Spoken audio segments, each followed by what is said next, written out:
મારા ઇનોવેશનનું નામ છે રમતા રમતા આઈસીટી દ્વારા શિક્ષણ. હવે બાળકોને અત્યારના આ ટેકનોલોજીના યુગમાં મોબાઈલનો ઉપયોગ બધા જ બાળકો કરતા હોય છે, પણ આનો ઉપયોગ આપણે બાળકોના શિક્ષણ માટે કેમ ના કરી શકીએ? આ હેતુથી આ ઇનોવેશન કરવાનો મને વિચાર આવ્યો. અને સાથે સાથે અત્યારની જે શાળાઓ છે, શાળાઓમાં મોટા મોટા ઇન્ટરેક્ટિવ બોર્ડ છે અને એનો ઉપયોગ પણ શિક્ષકો પોતાની શૈક્ષણિક કામગીરીમાં કરી શકે એ હેતુથી અહીંયા અલગ અલગ પ્રકારની શૈક્ષણિક રમતો બનાવવાનો પ્રયત્ન કર્યો છે. મોટાભાગે એવું થતું હોય કે બાળકો અલગ અલગ પ્રકારની ગેમ્સ રમતા હોય, પણ એ ગેમ્સથી એમનામાં અલગ અલગ પ્રકારના દૂષણો પ્રેરાય છે. પણ અહીંયા એમને રમવાની સાથે જ પોતાનું શિક્ષણ મળી રહે, તો રમતા રમતા શિક્ષણ મેળવવા માટે આ અલગ અલગ પ્રકારની ગેમ્સ બનાવી છે. જેમ કે અહીંયા થોડાક નમૂના છે, પછી હું તમને લાઈવ એક ગેમ્સ બતાવીશ કે દાખલા તરીકે અહીંયા આ અલગ અલગ પ્રકારના વિષયો છે, એ વિષયોના ગેમ્સના થોડાક સ્ક્રીનશોટ છે કે જેમાં આ પ્રકારની પ્રશ્નો બાળકના સામે આવશે, અલગ અલગ રીતથી અલગ અલગ પ્રકારના પેમ્પલેટથી બાળક સામે આવશે અને બાળક પછી એના જવાબો આપશે. સાથે સાથે એને એનું રિઝલ્ટ પણ મળશે, એટલે એને એમ થશે કે મારે આમાંથી આટલા માર્ક આવે છે, હજી હું બીજી વાર રમું, કે જેથી શું કરી શકાય કે બાળકને આપણે માનવ સહજ પ્રવૃત્તિ છે કે ભાઈ જો મારે કોઈ પ્રવૃત્તિમાં ઓછા માર્ક આવે છે અથવા તો ગેમ્સમાં આપણે એક લેવલ પાર ના કરી શકીએ, તો ફરીથી પાછું લેવલ પાર કરવા માટે વારંવાર પ્રયત્ન કરીએ છીએ. બાળકો વારંવાર પ્રયત્ન કરશે અને જેના કારણે શું થશે કે એમને એ જે વિષય છે એ વિષયમાં પ્રભુત્વ મેળવી શકશે અને પોતાની અધ્યયન નિષ્પત્તિ પણ સિદ્ધ કરી શકશે.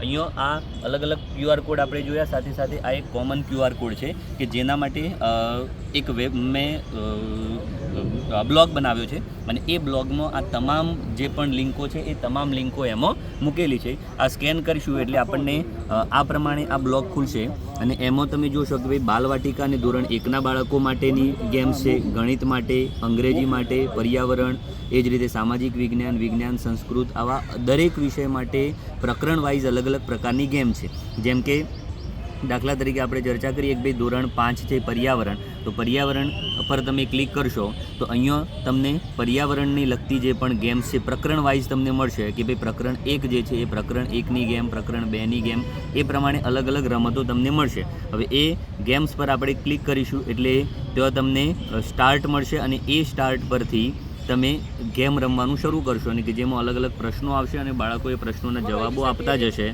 અને પ્રશ્નોના જવાબો આપતી સાથે એમને અલગ અલગ પ્રકારની ગિફ્ટ પણ મળતી હોય છે, અંદર પોઈન્ટ્સ પણ મળતા હોય છે. જેમ કે આ દાખલા તરીકે પહેલું છે કે જેથી ચામાચીડિયું, હાથી, કૂતરું, વાઘ વગેરે સજીવો અને ઇન્દ્રિયો કેવી હોય છે, તો એના માટેનો એક પ્રશ્ન છે. પ્રશ્નનો બાળક જવાબ આપશે, એવા 30 જેટલા પ્રશ્નો એક પેમ્પલેટમાં મૂકેલા છે અને એ વારાફરતી બદલાતા રહેતા હોય છે. બાળક જવાબ આપશે અને સાચું ખોટું શું છે, માની લો કે આપણે આમ આપીએ તો સાચું હશે તો એને બતાવશે કે ભાઈ આ સાચું છે અથવા ખોટું છે.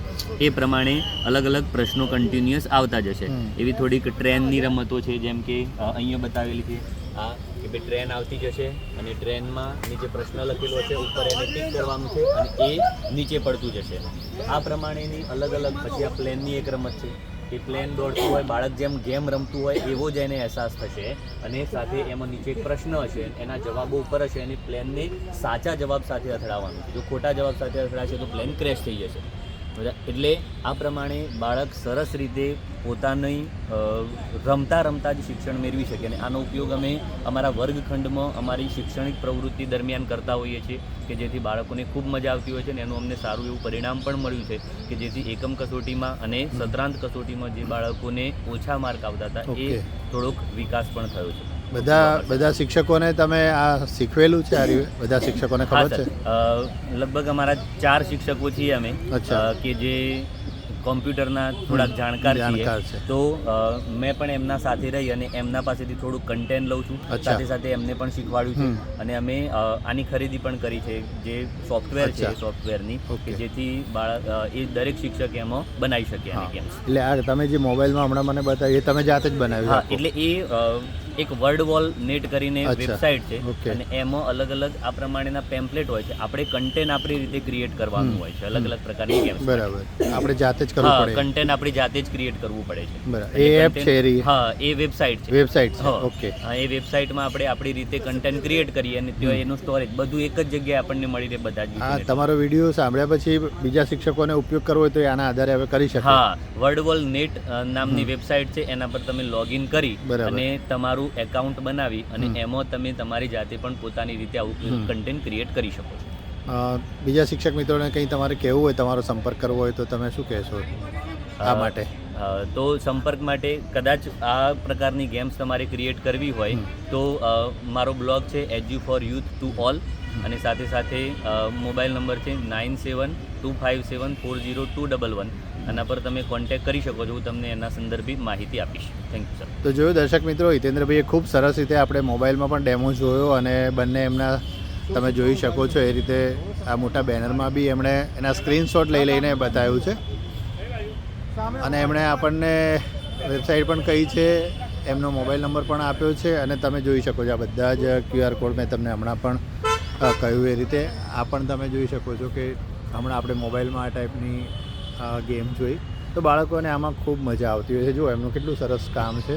આપણે એક વિહંગાવલોકન પણ કરેલી. હિતેન્દ્રભાઈએ તો આપણને ખૂબ સરસ વાત કરી અને એમણે કહ્યું એમ તમે એમનો સંપર્ક કરી શકો છો. આપણે હિતેન્દ્રભાઈનો ખૂબ ખૂબ આભાર માનીએ. Thank you હિતેન્દ્રભાઈ. Thank you sir.